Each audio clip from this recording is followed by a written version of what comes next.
อันนี้ขึ้น104.50 เมกะเฮิรตซ์เจ้าวาดวัดป่าหินเจ้ากราบนมัสการพระอาจารย์ใบดีกาพระครูใบดีกาสมัครญาณสีโลรองเจ้าวาดเจ้าแล้วก็กราบนมัสการพระอาจารย์เอารับประโยชน์นันเจ้าสวัสดีโยมพี่สวัสดีไอ้หนุ่ยเจ้าครับผมดีครับนะครับ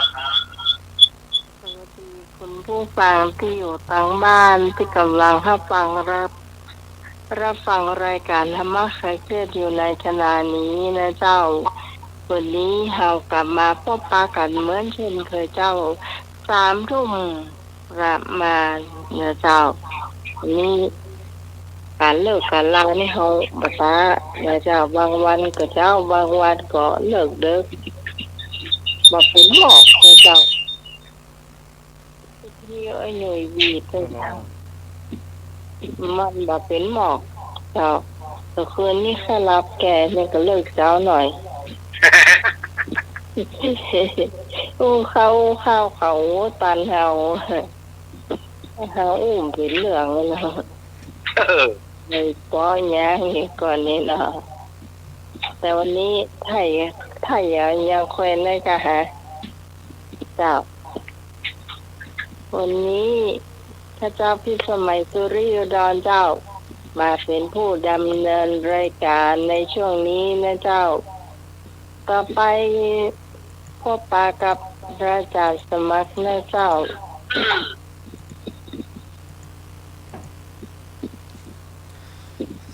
10 นิ้วอัญชลีวันทาอธิวาสนอบน้อมก้มกราบแด่ องค์สมเด็จพระสัมมาสัมพุทธเจ้าพระพุทธพระธรรมพระสงฆ์แก้วอันประเสริฐสูงสุด10 นิ้วขอกราบถวายความเคารพตลอดถึงพระอรหันต์ผู้ห่างไกลจากกิเลสและไม่กลับมาเกิดอีกแล้ว10 นิ้วขอกราบถวายความเคารพพระมหาเถรานุเถระผู้มีอุปการะคุณอย่างสูงมีหลวงพ่อพระครูสมุวิศวัตวรกิจโจผู้ในการสถานีพุทธศาสนาหลวงพ่อเจ้าวาดวัดฝ่ายหินที่เมตตาอย่างสูงแล้วก็นมัสการอาจารย์สามเณรเอาลักษ์ครับผมครับผมนมัสการครับเจริญพรโยมพิสมัยหัวหน้าคณะรายการธรรมะคลายเครียดนึงเจ้านมัสการเจ้าลุงหน่วยตัวนึงครับผมกราบนมัสการครับครับเจ้าแล้วก็เจริญพรท่านผู้ฟังที่สดับรับฟังอยู่ทางบ้านเนาะทั้งประเทศไทยก็ดีทั้งต่างประเทศก็ดีที่รับชมทางวิทยุก็ดีเนาะทาง YouTube ทาง Facebook ก็ดีชมทางวิทยุมีว่ะมีเนาะเจ้ามีอ่ะ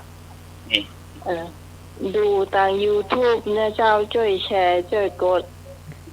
หลวงพ่อวัดหนองเนี่ยก็ทักบอกสดับรับฟังอยู่เนาะจ้าวัดหนองเงือนี่ลำพูนเนาะตัวนะเจ้าลำพูนเนาะท่านอานันต์นาลโยนะเจ้าที่เข้าฟังนะเจ้าก็กดไลค์กดแชร์ตัวนะเจ้าที่คุณผู้ฟังดูจาก YouTube นะเจ้าดูจาก YouTube นี่ก็จะไปไกลหน่อยเนาะทางไลน์ทาง YouTube Facebook ก็ได้ Facebook นี่จะดูย้อนหลังได้นะเจ้าคุณผู้ฟังที่ตั้ง Facebook เอาไว้เนี่ยเนาะนิมนต์พระอาจารย์เอารักเจ้าขอกราบนอบน้อมยังคุณพระติทาไรรัตนะผ่านแพ้วพระเจ้าต่าง3ประการหมายมีพระพุทธพระธรรมพระสงฆ์อันเป็นสารณะที่เปิ่งของหมู่เฮาต่างหลายขอกราบไหว้สาบุญญาปรมีธรรมท่านอาจารย์ท่านพระครูสมุวิศวัตวรกิจโจผู้อำนวยการสถานีวิทยุคลื่นพระพุทธศาสนาการศึกษาและวัฒนธรรม104.50ท่านเจ้าอาวาสวัดฝ่ายหิน พร้อมไปด้วยพระสงฆ์องค์เด่นทุกรูปทุกองค์ด้วยความเคารพครับผมขอกราบนมัสการท่านอาจารย์ท่านพระครูใบดีกาสมัครญาณสีโลด้วยความเคารพครับผม ครับผม แล้วก็ขอสวัสดีโยมพี่พิสมัยผู้ดำเนินรายการสวัสดีลูกเนอร์ ครับผมกรรมการพระอาจารย์ครับ ครับพร้อมกันนี้ขอเจริญพรคณะสัตยาญาติโยมศรัทธาสาธุชนคนดีเฮาทุกท่าน มาแล้วเนอร์รายการธรรมะคลายเครียดประจำวันนี้เป็นวันอาทิตย์ที่16มิถุนายนพุทธศักราช2567เดือนเก้าเหนือเดือน7ใต้ออกมานี่10ค่ำวันนี้10ค่ำเนอะแต่มันเป็นวันเสียระวิจันทร์ตังเสียอาทิตย์กับจันทร์เป็นวันเสียที่ประทำการมงคลเสียงโจกยกย้ายต่างๆเปิ้นวันนิยมเนอะวันเดือนเก้าอาทิตย์กับจันทร์เนาะอันนี้ก็คู่กับสถาญาติโยมวันนี้ก็เสียงแหบเสียงแห้งเพราะว่าจัดรายการตั้งขึ้นสีขาว6 โมงถึง2 ทุ่มเสร็จก็ส่งน้ำส่งท่าอันอย่างแล้วก็มานั่งท่าจัดรายการธรรมะคลายเครียดเสียงก็เลยแหบไปหน่อย เป็นอย่างนอกสถาญาติโยมอดฟังเสียงแหบแห้งๆไปพ้องกันเนาะก็เพื่อบ่ให้เป็นการเสียเวลาก็เจนลุงหนุ่ยได้ปะกับคุณผู้ฟังเนาะเจนลุงหนุ่ยเนอะ ครับผมขอบคุณครับผมครับขอครับน้อมอาจารย์นะทุกองค์ครับผมครับรักษาอาจารย์พระโคสมุทรวัดพุทธโสครับผม เสียงกล้อง เวลาทำนะเมตตามาสายเก็บครับผมขอกราบรักษาท่านพระโคบริการท่านครับโอนครับผม เจริญพรเสียงกล้องเนาะ ครับราชการอาจารย์น้องรักครับผม สวัสดีลุงหนุ่ย ครับดีพี่สมัยครับผมดีครับมาครับเชียร์ทุกท่านทุกคนครับผมนี่ก็มาฝากแล้วเนาะครับนี่เปิดที่ตั้งเพลงอย่างนี้ครับผมครับนะครับ เพลงวันนี้ขอตีวอกหลอกพี่เล่าความโกหกหมอรพินภูไทยแม่เจ้า ปีวอกพี่ ไม่หรอทีอื่นมันลึงหมดรู้เนาะ แล้วก็ลาก่อนความโกหกโอ้ โอ้ ของผู้เด้อ นั่นเนาะยังฟังแชมป์คุยกันแล้วเนาะนี่จากรพินภูไทยเด้อ ได้พวกเขาบอกจนเลยเนาะครับเดินแล้วครับ 053-226-058เจ้า บอกพี่ ความโกหกแล้วก็ปีวอกหลอกพี่เนอะ ความโกหกลาก่อนความผิดรู้แล้วก็ปีวอกหลอกพี่ครับ เด็กอะเย็นๆยังได้เลือกยาชาจะเปิดละ ได้บอก สวัสดีเจ้า ครับพงประธานครับผม น้ำมงประสาง นมัสการอาจารย์วัดวรกิจโยครับผมกราบนมัสการอาจารย์สมัครด้วยนะครับ เจริญพร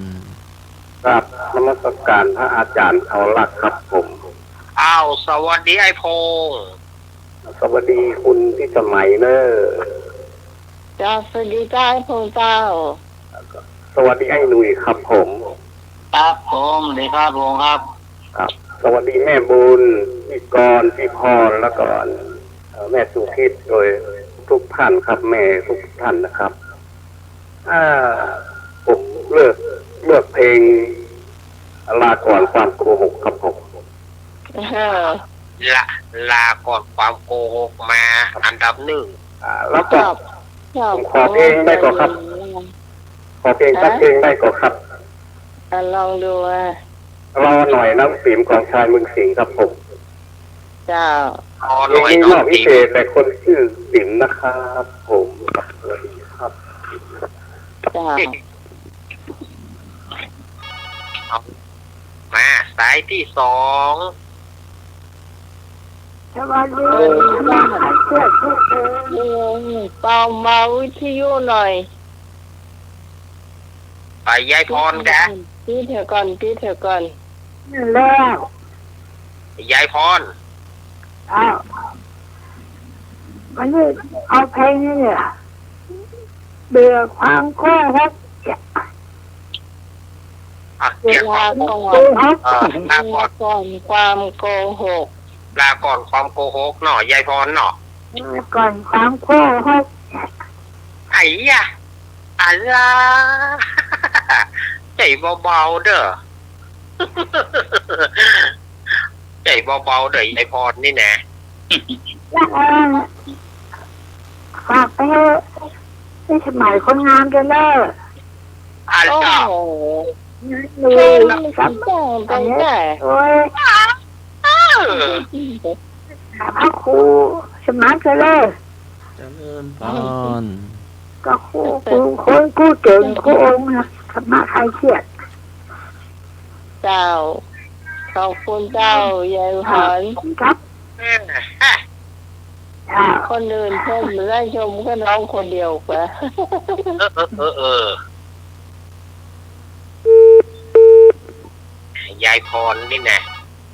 สองแล้วเจ้าลาก่อนความโกหก เอาเลี้ยว ก่อนจัง เจ้า ก่อนก็เอาเพลงลาก่อนความโกหกเหมือนกันจ้ะ โอ้พี่กรณ์ ค่ะ พี่กรณ์จะเอาลาก่อนความโกหกชอบอย่าง ค่ะ ตะยนนะล่ะ นมัสการพระครูใบดิกาสมัครค่ะ เจริญพรพี่กรณ์ นมัสการจันในรักค่ะ สวัสดีแม่กอน สวัสดีน้องใหม่จ้า เจ้า สวัสดีไอ้หนุ่ยจ้า ครับผมนี่ครับ สวัสดีไอ้พงษ์คนปัดซางจ้ะสวัสดีแม่บุญสวัสดีน้องพรสวัสดีแม่สุพิษแม่นวลรู้สึกจะหายไปเนาะแม่มนด้วยจ้ะ หน่อย แม่หลวง มน อาบงด้วยเนอะสวัสดีพี่สาวอารีจ้ะไปทางแม่ตะไหกับพะเยาวด้วยจ้ะไอ้เนิกมาช่วยกันเลือกเพลงเนอะ เอาโน้ตอย่างนั้นคนละ เออ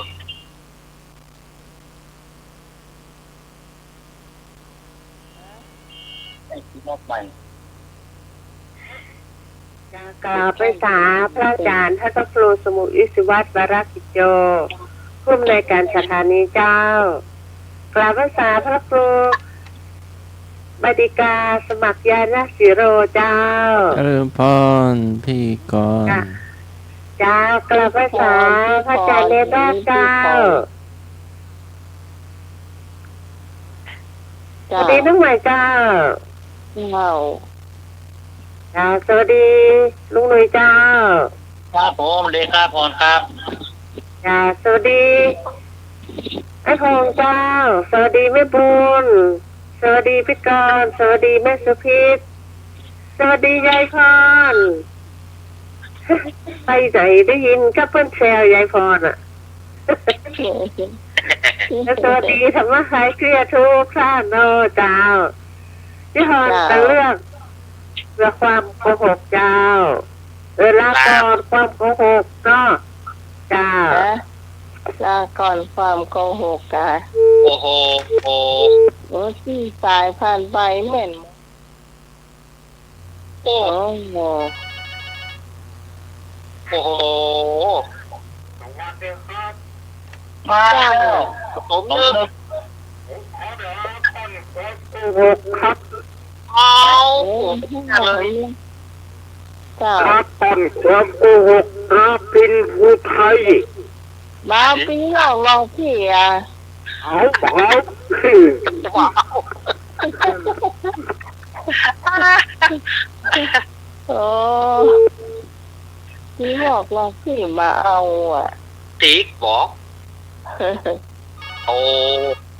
ห้าสายปัดตอนนี้ต้องบอกว่า สายที่หกเจ้า เจ้า เจ้า เจ้าจาก เจ้า จากอาจาร การ ย์ กล้องมา เล ละ ย การกล้องมาอย่าง เดี๋ยวก่อนไปสาธุเจ้าก่อน เออ จ้าไปสาอาจารย์ไปสาท่านสมัครเจ้า เจ้ามีบุญ เจ้าไปสาในรักเนาะ สวัสดีแม่บุญ เจ้าวันนี้ต้องหมายเนอะ เจ้า วันนี้หนุ่ยตัวเนอะ ผมดีครับเป็นบุญครับ เจ้าวันนี้งงวันนี้น้องกรวันนี้น้องพรวันนี้แม่พรยายพรเนอะเป็นสุพินด้วยเจ้าก็ไอ้เนอะตัวเนอะเอกตัวทุกคนโดดรักเนอะเอาอย่างอ่ะความโกหกนะลาก่อนความโกหกกัน ลาก่อนความโกหก โอ้โหเนาะ คนใดกับเจ้าความคิดอยู่ ลา แต่ ก่อนนั่นก็ได้เจ้า คนใดกับ พบสายผ่านไปเจ้า ตายไว้ ว้าว คนใดกับก่อนความคิดอยู่หมดเอา ลูกเจ้าร้อนสิรถมดจอนละมาท้องเดียว ไอ้ สายต่อไปเนอะ สายต่อไป เจ้าถ้าใครมาเลือก นมัสการครับ ผมแฟนพันธ์แท้ครับ มาแล้วมาแล้ว ยังเอา เพลงที่เพ่อที่สุดคือ ปีมะลงบอกหลอกพี่ครับเนาะครับ นมัสการครับ ไม่ยายอ่ะที่มันลงนั่นมันงูหน่วยขอรับมาว่าเฮาไปเนิ่มเดี๋ยวนี้นะเขาผีมันลงนะ เอาเดี๋ยวหยุด เอ ไป อ ขอเนอะ เขาผีมันลงนะ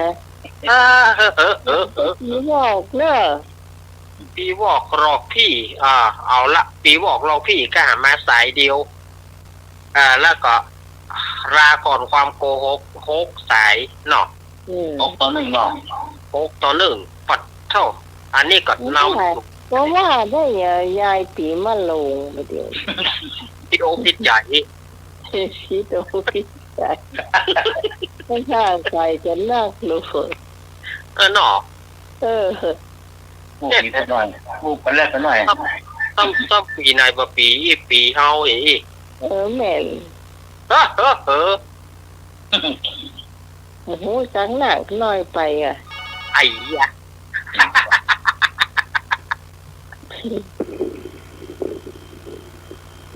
เจ้า ปีนี้ปีอะไรอ่ะ ปีมะลงไม่ใช่เหรอ ปีมะลง แก้ว หลอก ใหญ่ พี่ แน่ ครับ ปีนี้หลอกพี่ครับครับ ปีมะลงนะมันโจกดีเนอะปีนี้ปีทองเนอะ มาแถมเนอะญาติโยมเนอะ0532260058มา มันใจอันว่าเฮาเพิ่งมาลงคนเดียวนะน้องสาวเฮากับมาลงเหมือนกันห่างกันถึง12 ปีนะ โอ้ท้อค่อยรอบเลยแก นี่ โอ้ น้องล่า อ๋อแก ที่เป็นอาจารย์นะ อ๋อ19อ่ะ 19 อ๋อ แต่วันนี้พวกกระโจกดีนะมาแจ้ว่าโจกดีเนอะจะบอกก่อน อัน โอ้ วันนี้เพิ่นได้โจกเนาะ แม่น โล มี ดี บ่อยเอาอะ ดีใจตัวเปิ่นเนอะอีก ผมเจอแล้วครับ มาเนอะ ย่อยแม่ย่อย แม่สุพี่ ลุงว่าไม่หลวงปลาบง แม่รี พี่สาวรีต้นเตาเจ้า สวัสดีเจ้าคนงาม มาแล้ว สวัสดีคนงามกันเปิ้ลนี่โอ้ ผู้คนบางคนขายต้มส้มจ้ะลาก่อนความโกง จังไม่ตะกี้รู้เป็นชมอ่ะ ตาก่อนความโกหกแม่สุพิษเนาะ เจ้า เจ็ดเลยเจ็ด แต่ สาย เนี่ยจะมีจำมาได้กันได้ตะกี้เป็นชมไม่หนุ่ยอ่ะ อ๋อพอดีเดินออกไปเอาอันของที่หน้าบ้านเจ้าเดี๋ยวนี้ที่ท่านอาจารย์สมาเจ้า เจริญพร เจ้าสวัสดีลูกเนนเจ้า สวัสดีแม่ เจ้าแมลงตะกี้แม่ฟังอยู่นะ อ๋อเมื่อแรงตะกี้นะ เจ้า อย่ามาโทรหาการพ่อ สวัสดีไอ้หนุ่ยเจ้า ครับผมดีครับ วงเล็บรูปบลอเจ้าใจกะสวัสดีไอ้โคงเสียงรอเจ้า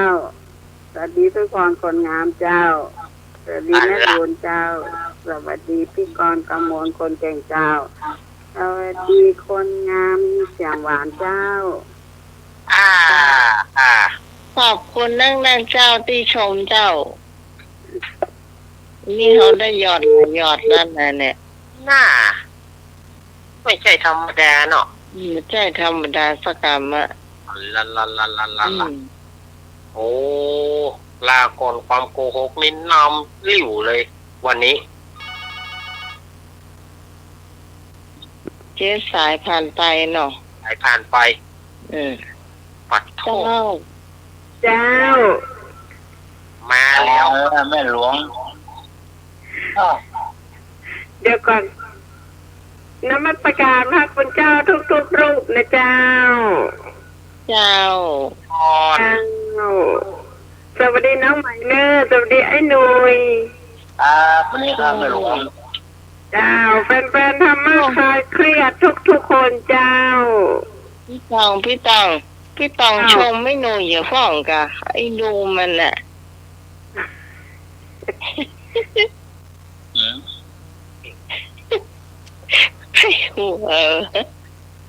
ให้หัวอย่า เอาลาก่อนความโกหกนะ เอาแปดเลย แต่ตอนหนึ่งอ่ะ ตอน เดี๋ นี้ ยวเนี่ย อาซะ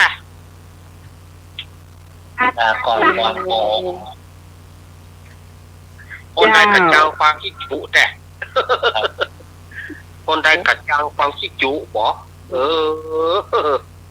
เปิงก็ว่าความคิดจุนี่ผายถึงบ่โหเนาะ นอนเจ้าพี่สาวต้นเตา แม่อารีมาเลย เตา ต้นเป่า พี่น้องตังไปคืนพระโทมาตังรอยสเก็ตได้เจ้า ครับ โทมาเนอะ มาเดนเนอร์ โดยสเก็ตตี พะเยานักนี่พะเยา พะเยาแม่โอ้โหวันนี้ม่วนแต่ละตีหวานนำลิ่วเลย คนใดก็บอกโหความคิดจุเนาะ ครับนะ โอ้โห เขาจะบอกให้ฟังนะไอ้หนุ่ยมันได้วิทยุใหม่แล้วมันก็เปิดแล้วมันก็วิ่งอยู่ฮะ มีแฮมกอ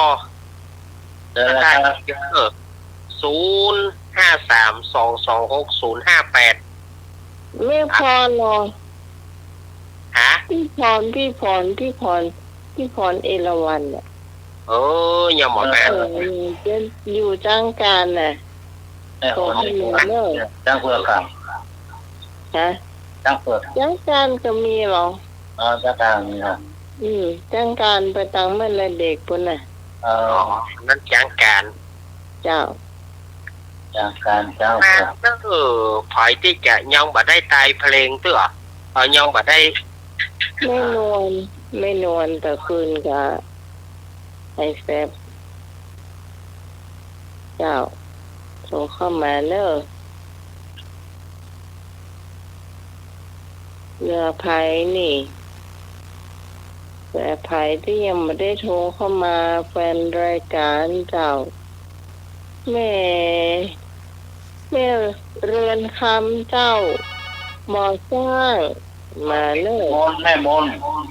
เอาไปหม วั ด นนี้วันนี้ยังมาเตือเจ้าสวัสดีเจ้า ครับลาก่อนคุณโกครับเลือกเพลงนี้ซะจากดอยสะเก็ดครับผม อันนี้จากไหนเจ้า โดยสเก็ต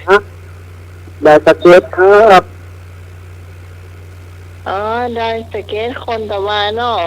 ครับผมขอเลือกเพลงลาก่อนคุณโก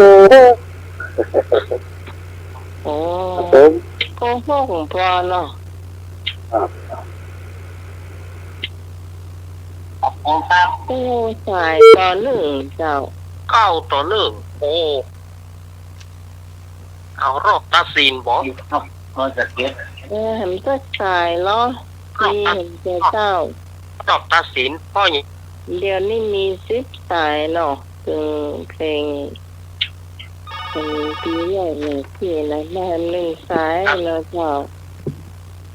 สวัสดีเจ้า สวัสดีเจ้าแม่มนต์ ไม่ เจ้า โดน คือที่ประบุญเอานะเจ้า ฮะ ที่ประบุญเอาเด็กแก่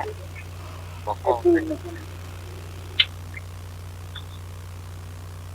ถ้า ลา บุญ ก่อนลาก่อนความโกหกนั่นน่ะแม่บุญน่ะ เจ้าเจ้า ถ้าบางปีบอกเราพี่อ่ะ โอ้ฮะ โอ้10 สายก็นี่ นี่แค่ยังจ้ะ ต่อหนึ่งแม่มนเจ้า อ๋อแม่มน สี เฮ้ยนับไม่แดงนี่ไหนเจ้าไม่แดงอุโมงค์นั่นเจ้าแล้วก็พี่แล้วก็แม่ว่าพี่เดี๋ยว นี่ นี่ ดอก นะ สโน นี่ ว์ นะ นี่ดอกสโนว์แล้ว ดาวเรือง ดาวเรือง โอ้โห เจ้าดาวเรืองนะเจ้ามีไหนบอก สี เข้า ค มาน เล่า คนใดกัดจังความขี้จุหนีความขี้จุหมดเอาแห่งสักสายเอา เจ้าพอแล้วเดี๋ยวเลือกเพลงอย่าง เลยน้องไหน เจ้า เดียวเอา10 โมงไป เจ้าสวัสดีเจ้าฮะ ฮัลโหล เจ้า น้องไหนพี่พอในระวังเนอะพี่พยายามจะโทรแล้วมันโทรบัดติดมันดังตูดตูดตูดแต่ก็ทางละติดแต่เดียวเนี่ย มันเป็นเกย์กัน ที่บอกหลอกพี่เนอะ ครับ พี่ของเราที่ ครับผมครับเลยนะครับขอโทษด้วยนะครับ 11 สายเจ้า11 ต่อ 1 12 ครบโหลพอดีเนาะ ครบโหลพอดี สายนี่ก็เลือกปีวอกหลอกพี่ อ่า ปีวอกหลอกพี่มี2เจ้า ของ อันนั้นมีซิ่ง มีสี บอกฟังเพลงอย่าลืมเมืองไทยเนอะ อย่าลืมเมืองไทยโอ้ลืมเมืองไทยอยู่ไปอยู่เมืองนอกกันนะ ไปประเดี๋ยวเพลงอันที่บอกหลอกพี่เนอะ ปีวอกหลอกพี่ไปกู้ไอ้บ่าวอันไหนโคนเนาะ แอะ คนหน้าตา ครับ แม่น เจ้า กดโต เดี๋ยวนี้กี่สาย11 12ดีครับ เจ้าเดี๋ยวนี้คะแนนที่นักที่สุดนี่คือลาก่อนความโกหก ครั นะ บ เจ้า ครับ ต่อด้วยปีวอกหลอกผีนะเจ้าของรับพินภูไทยนะเจ้าอาจารย์